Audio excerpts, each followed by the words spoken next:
Tehnica visului lucid. Visul lucid este un fenomen psihologic în care persoana devine conștientă că visează, în timp ce încă se află în vis.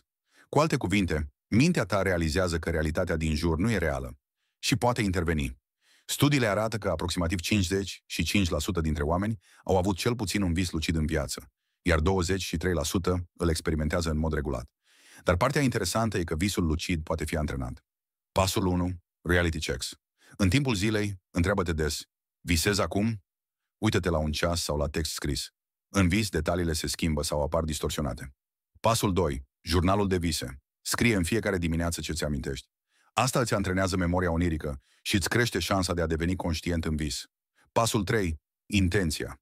Înainte să adormi, repetă-ți mental: în noaptea asta vreau să-mi dau seama că visez. Această tehnică se numește MILD, Mnemonic Induction of Lucid Dreams, și e susținută de cercetători în psihologie precum Stephen LaBerge. Practicată consecvent, poate activa cortexul prefrontal în timpul somnului REM, exact zona responsabilă cu conștiința și deciziile. Cu suficient antrenament, îți poți construi propria lume, chiar în timp ce dormi. Dacă ți s-a părut interesant, lasă un like și spune-mi în comentarii dacă ai visat lucid până acum.